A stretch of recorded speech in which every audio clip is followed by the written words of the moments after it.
부처님의 제자 가운데서도 가장 극적인 삶의 전환을 보여주는 한 비구니가 있으니 그분의 이름은 연화색 비구니, 출가 전에는 연화생녀라 불렸던 여인입니다. 연화생녀의 삶에는 오늘날 우리가 말하는 거의 모든 인간적 비극이 들어 있습니다.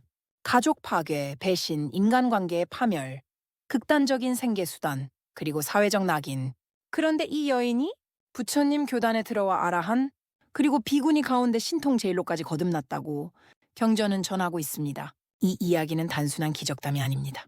불교가 말하는 업, 고통, 해탈, 그리고 인간의 가능성을 극단적 사례를 통해 보여주는 이야기입니다. 연화생녀는 마가다국 왕사성의 부유한 장자의 딸로 태어났습니다. 경전은 그녀가 아주 빼어난 미모를 지녔다고 전합니다.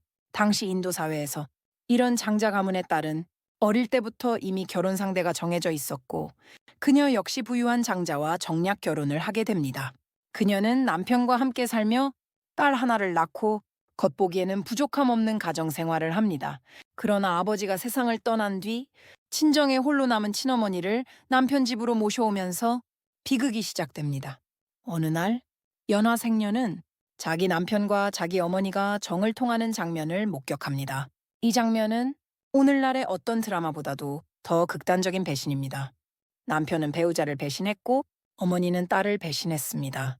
이때 연화생녀는 한 사람에게서만 배신당한 것이 아니라 자기 삶의 근간 전체로부터 배신당한 셈이 됩니다. 그녀는 이 집을 즉시 뛰쳐나옵니다. 딸을 남겨둔 채 남편과 어머니 모두와 인연을 끊고 새 삶을 찾아 떠납니다.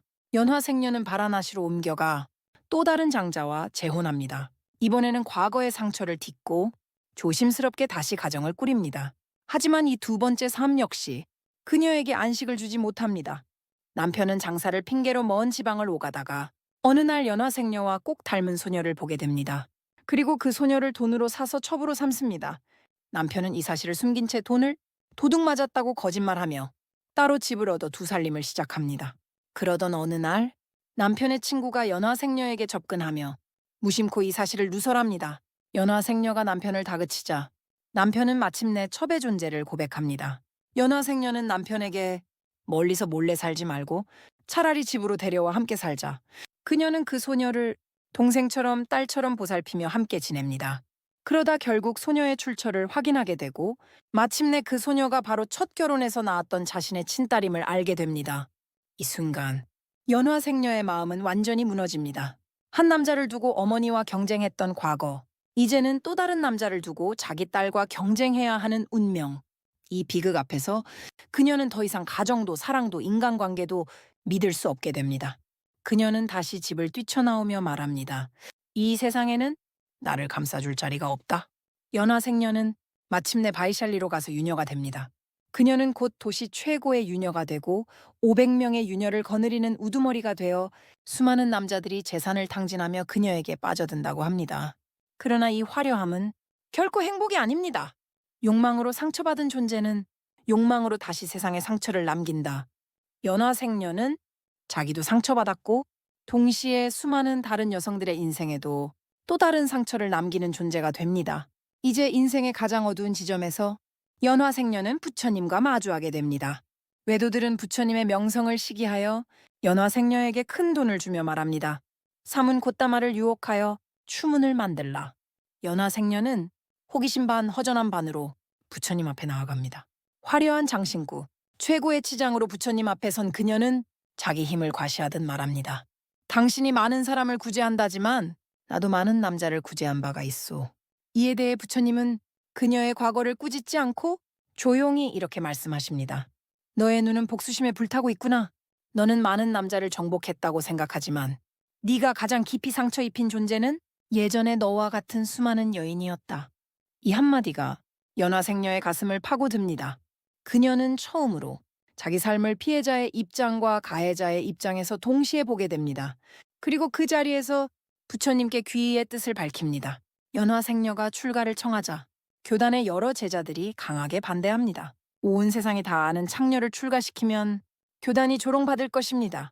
그때 부처님은 이렇게 말씀하셨다고 전해집니다. 그녀는 이미 예전의 그녀가 아니다. 세간의 비난은 오래가지 못할 것이다. 그리고 마하파자파티 비구니를 통해 그녀의 출가를 허락합니다. 이 장면은 불교사에서 매우 중요합니다. 부처님은 사람의 과거가 아니라 현재의 마음을 보고 출가를 허락하신 분이었기 때문입니다. 연화색 비구니는 출가 후 지극히 엄격한 수행을 합니다. 사념처 수행, 계율의 철저한 실천, 선정과 지혜의 통합, 그리고 마침내 아라한과를 증득합니다. 여러 경전은 그녀를 비구니 가운데 신통 제일이라고 기록합니다. 또 한 가지 유명한 일화가 있습니다. 예전에 연인이었던 브라만이 찾아와 약속을 지키라고 집요하게 요구하며 사슴 같은 눈을 가진 여인이라고 유혹합니다. 그러자 그녀는 신통으로 자기 눈을 뽑아보시합니다. 브라만은 그 모습을 보고 온갖 정이 다 떨어져서 사죄를 하고 물러갔다고 합니다. 이 장면은 단순한 기적담이 아니라 그녀가 과거에 색으로 살던 삶과 완전히 결별했음을 상징적으로 보여줍니다. 연화생녀의 이야기는 단순한 구원 서사가 아닙니다. 이 이야기는 우리에게 네 가지를 분명히 말해줍니다. 1. 업은 과거가 아니라 지금의 선택으로 바뀐다. 연화생녀는 가장 깊은 업의 수렁에서 지금 선택으로 성자의 삶으로 바뀌었습니다. 2. 불교는 도덕적 낙인을 찍지 않는다. 부처님은 그녀를 전직 유녀가 아니라 지금 깨어난 존재로 보셨습니다. 3. 고통의 끝은 도덕적 심판이 아니라 통찰이다. 연화생녀를 바꾼 것은 벌이 아니라 자기 삶을 똑바로 보는 통찰이었습니다.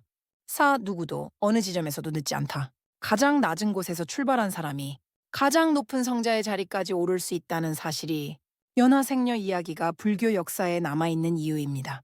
연화생녀는 세상에서 가장 많은 상처를 안고 살았고 그 상처로 또 다른 사람들에게 가장 많은 상처를 주었던 존재였습니다. 그러나 그녀는 또한 그 상처를 가장 깊은 자각과 자비로 바꾼 존재였습니다. 부처님의 가르침은 이런 이야기로 우리에게 묻고 있습니다. 당신은 아직도 자기 과거로 자기 인생을 규정하고 있지 않은가? 연화색 비구니의 삶은 분명히 말합니다. 과거는 업이지만 미래는 선택이다.